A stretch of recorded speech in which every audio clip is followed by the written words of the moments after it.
Our next speaker is a senior fellow with the Ludwig von Mises Institute. He serves as the book review editor for the Quarterly Journal of Austrian Economics, author in his own right, The Economics of Prohibition, Tariffs, Blockades, and Inflation, The Economics of the Civil War, Bastiat Collection, The Quotable Mises. He is a graduate of St. Bonaventure University, received his PhD from Auburn University, and he's going to tell us something that everybody in this room wants to know, the future of the price of gold. Please help me welcome Dr. Mark Thornton.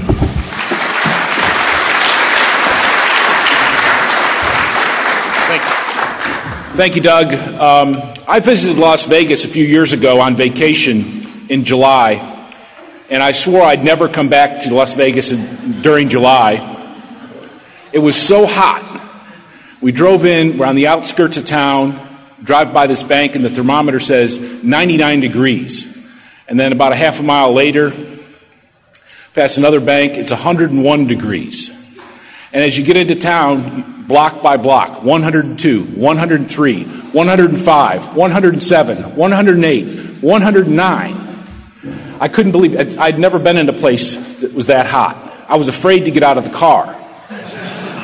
Of course, the same thing happened this time, except there were no banks to tell me what the temperature was. Actually, I was thrilled and delighted to get an invitation to speak to you here today. Given this event, given the time that this juncture in the economy and how important that is, as I prepared this talk, the price of gold was at an all-time high in terms of dollars. And as we go forward from here in time, the price of gold will be a key indicator or gauge of what's going on in the economy. 5 years ago, I spoke at a Mises Institute conference here in Las Vegas called Austrian Economics in Financial Markets. It was in February, though. And the subject of my talk was the continuing bull market in gold. How high can it go? At the time, the economy was in great shape. Inflation was low, unemployment was low, we were in the peak of the housing bubble, and so everything was great. The price of gold was trading within a range of $375 to $450 per ounce. However, the price of gold was up 75% over the preceding 4 years. This created a great deal of excitement amongst gold dealers and buyers. And there were a lot of forecasts out there that gold would rise to $500 an ounce, or $700 an ounce, or $1,000 an ounce, or even $1,200 an ounce. I told the audience that all these predictions were correct and that they were all incorrect, that the price of gold would reach all of these forecasts and exceed all of those forecasts. I even told them that the price of gold would eventually hit $5,000, $10,000, and $15,000 an ounce. You should have seen the faces of the gold dealers in the audience. I even said that the price of gold could even reach infinity if the dollar experiences a hyperinflation and is completely destroyed. After all, fiat monies, which are just paper monies decreed by government and not backed by gold or silver or anything else, eventually are destroyed by monetary inflation. Central bankers inevitably succumb to political influence and pressure to finance government expenditures and debt. In contrast, the gold standard provides a constraint on government spending, debt, war, and imperialism. The passage of the Federal Reserve Act in 1913 established such a central bank in the United States and a mechanism to pay for a century of imperialism, war, and the growth of government. When Nixon closed the gold window in 1971, he opened up the inflationary floodgates, which have seen the amount of money increase by 1,250%. The money supply has increased by 18% since my skyscraper model issued a signal of global economic crisis in August of 2007, and other measures of the money supply are up much higher. The value of the dollar has decreased by 96% since the founding of the Federal Reserve in 1913, as measured by the Consumer Price Index, the one that's always noted in the paper and on radio and on television. But this is a flawed measure of inflation or even increases in price. It systematically underreports price inflation to help cover up for the activities of the Federal Reserve. Now, most mainstream economists actually think that the CPI overstates inflation, but this is because they are rewarded for coming up with new ways to adjust or calculate inflation over time. If an item in a consumer's basket rises and the consumer stops buying it, it could be dropped from the calculation.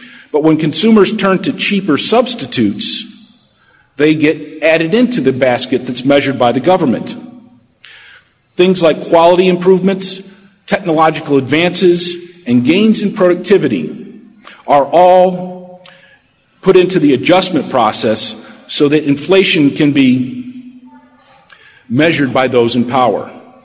This tainted view of the CPI by mainstream economists basically takes all of the benefits of the market economy and uses them as justifications to underreport the impact of monetary inflation by the central bank.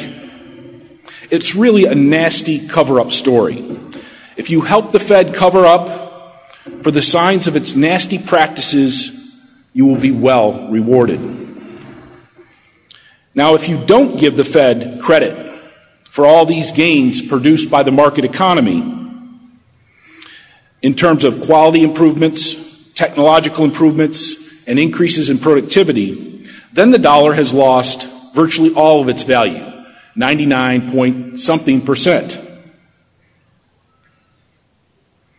In 2005, at the Las Vegas conference, I stated the following factors for making the case against the long-term health of the U.S. dollar and as reasons why the price of gold would surpass all of those predictions that were then current in the media. Number one, the federal government's debt continues to increase. Well, that's certainly gotten much worse since 2005. In 2005, the national debt was $7.5 trillion. Today, it is $13.2 trillion and rising rapidly. That's a 75% increase in 5 years. Number two, the federal government's deficit continues to increase. Here again, things have only gotten much worse. In 2005, the annual deficit was $300 billion.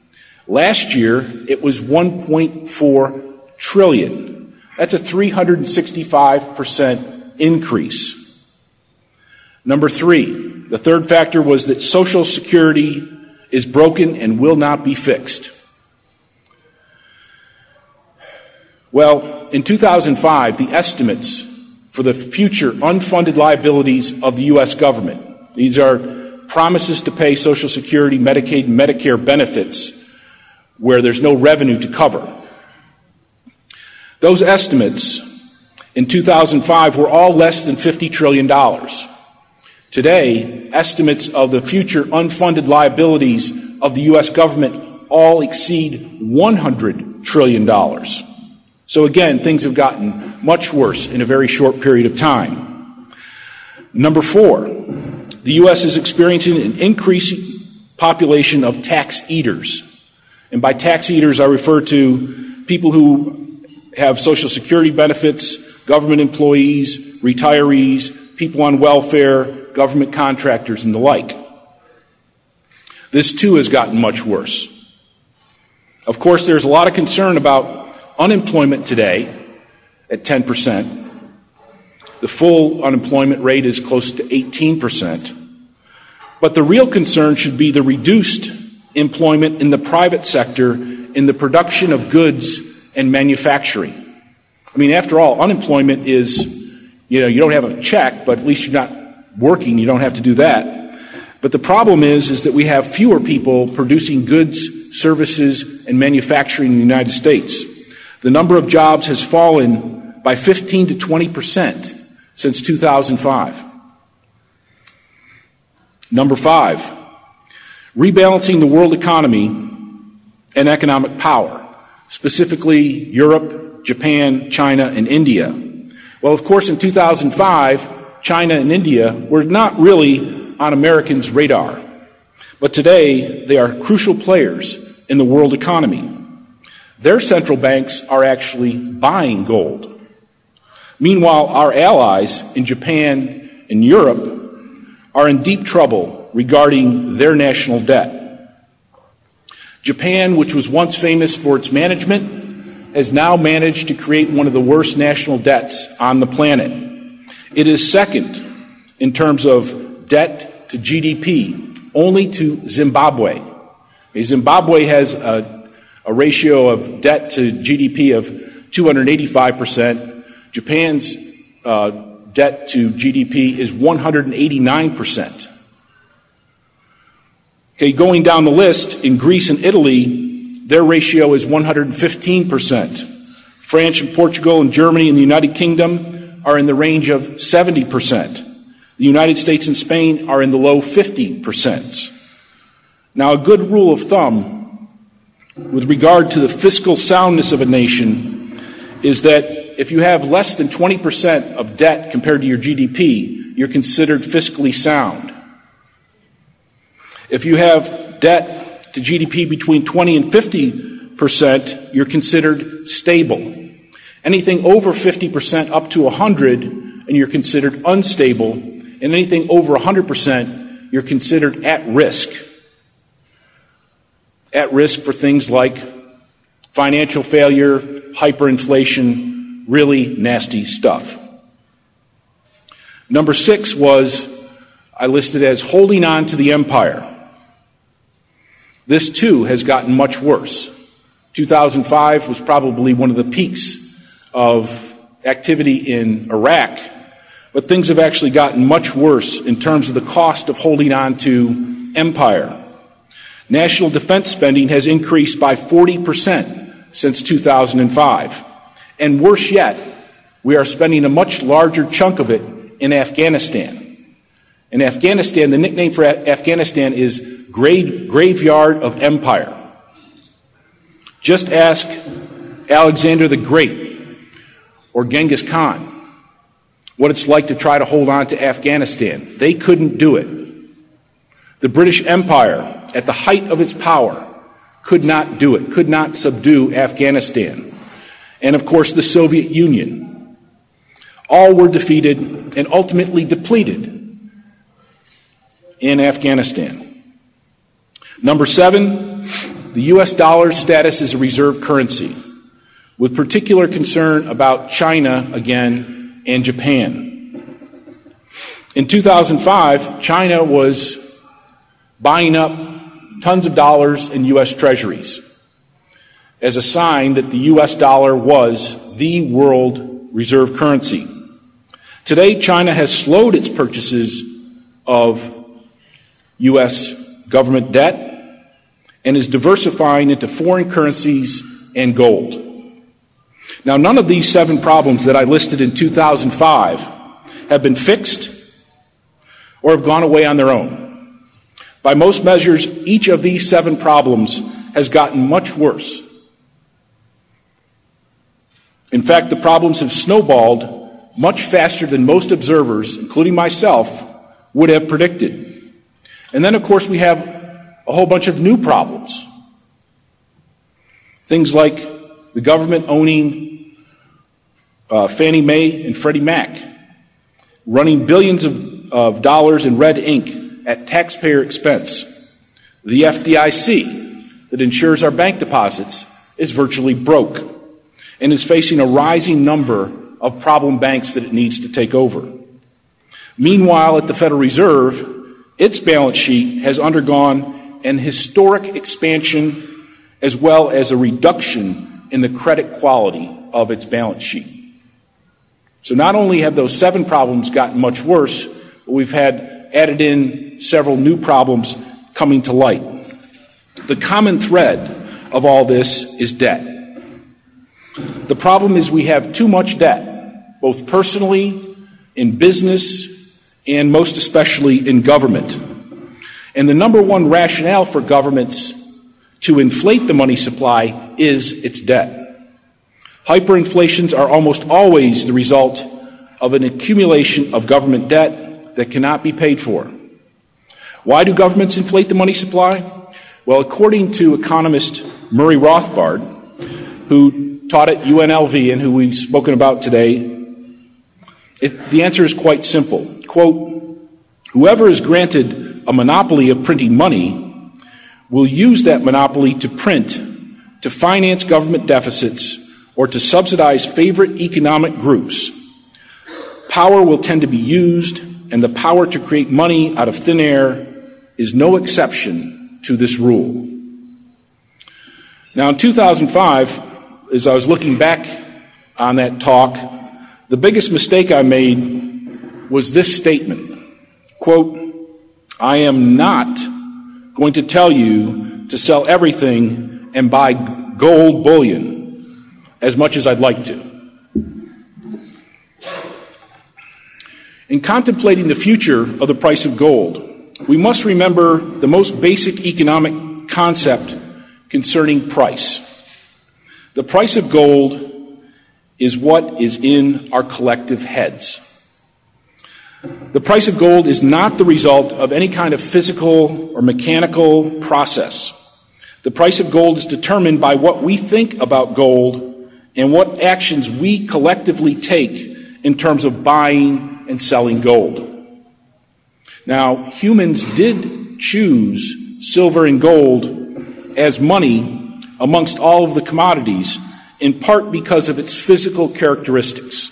Okay, gold and silver are durable, they're divisible, and so we initially chose silver and gold because of some of those physical properties as well as some of its supply characteristics. Gold and silver exist only in small quantities on this planet, and as a result are relatively scarce, so that a small amount of gold or silver can convey a substantial amount of value. Now, people have focused on other factors in the market for gold and its price. For example, some people think that the central banks are manipulating the price of gold by buying and selling gold into the market. Other people think that the central banks are manipulating gold by leasing gold to private people and not telling anybody about it. And then other people think that all of the gold in Fort Knox has surreptitiously disappeared either by government policy or employee theft or other reasons. All three groups lament that these schemes would, if true, reduce the price of gold, keep it damped down, so as to not be an indicator of inflation in the economy.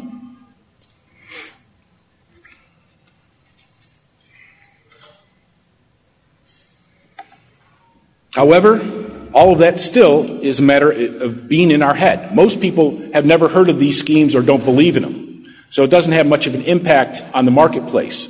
However, if one of these schemes were to be revealed, it would have obviously a great increase in the price of gold, and the price of gold can change very rapidly. Imagine, for example, if CNN started broadcasting a story about how all the gold in Fort Knox is missing, and it had been missing for the last 10 years. What would you think would happen in the market for gold the next morning? Well, of course, it would shoot up dramatically. So again, it's not a physical, mechanical process. It's in our head. Things can change very rapidly. The fact that the price of gold is regulated by what is in our head makes forecasting the price of gold very difficult. Of course, gold and paper money vary inversely against one another in predictable ways, so that 9 out of 10 times, if the value of the dollar is falling on a particular day, the value of gold is rising. But forecasting the value of currencies is also inherently difficult and highly problematic. Any investment strategy that you adopt concerning gold should acknowledge these inherent difficulties in forecasting the future. Austrian economics, unlike mainstream economics, are very wary of economic forecasts.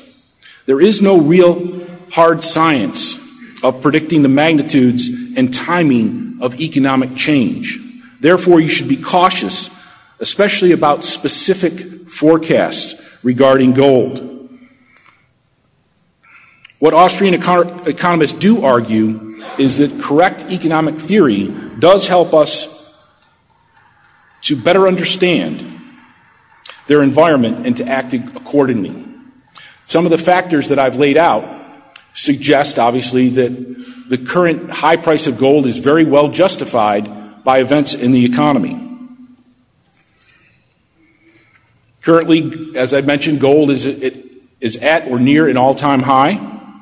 The technical target on the price of gold is $1,600 an ounce, based on technical analysis over the next year and a half.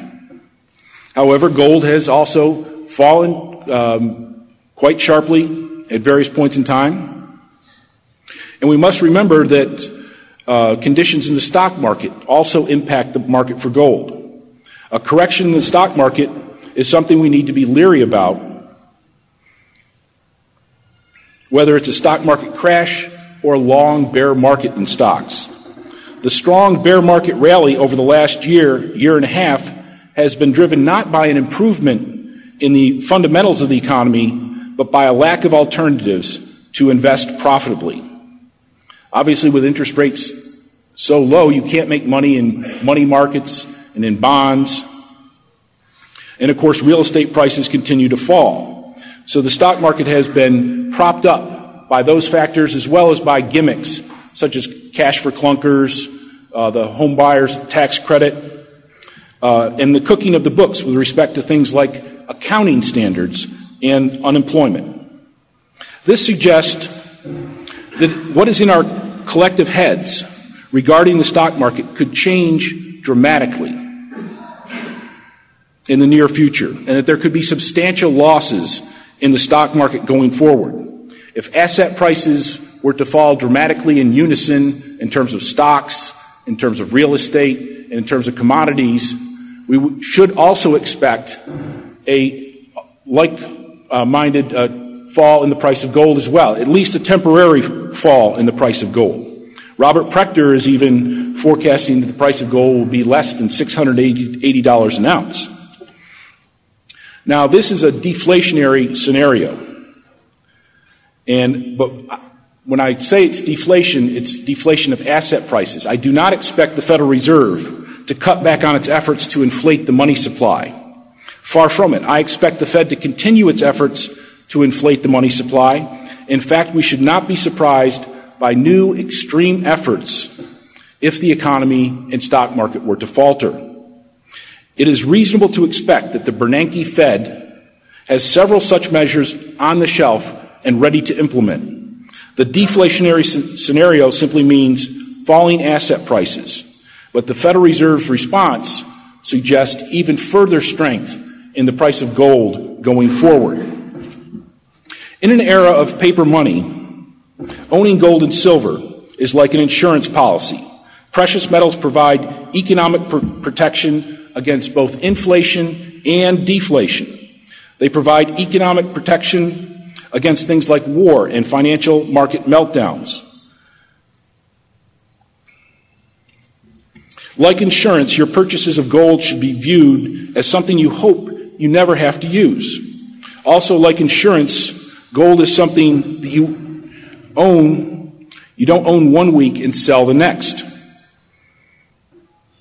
Therefore, even though I have expectations of possible lower prices of gold ahead, it does not mean that I would recommend selling your gold. In fact, the lower prices should be viewed, in my opinion, as a buying opportunity because the longer-term prospects for the economy and the dollar indicate that. Longer term, therefore, I remain very bullish on gold. The only thing that would change that opinion is if we had for example, real budget cuts, real tax cuts, a balanced budget, true deregulation and privatization, and real moves to return to sound money. And that just doesn't seem very likely today. The ultimate demise of the dollar still seems to be far off in the future. However, it sure seems a lot closer than it was in 2005. It is important to remember that the increase in the future price of gold is never going to be a smooth ascent, and indeed is subject to major pullbacks along the way, as I have already pointed out. It is also important to remember that things can happen much faster than expected. As Ludwig von Mises pointed out, inflationism is doomed when we all realize that the central bank does not have any intention of stopping the inflationary process. When we get that message into all of our collective heads, then we will abandon the dollar and bring the scheme to an end and restore sound money. Thank you very much.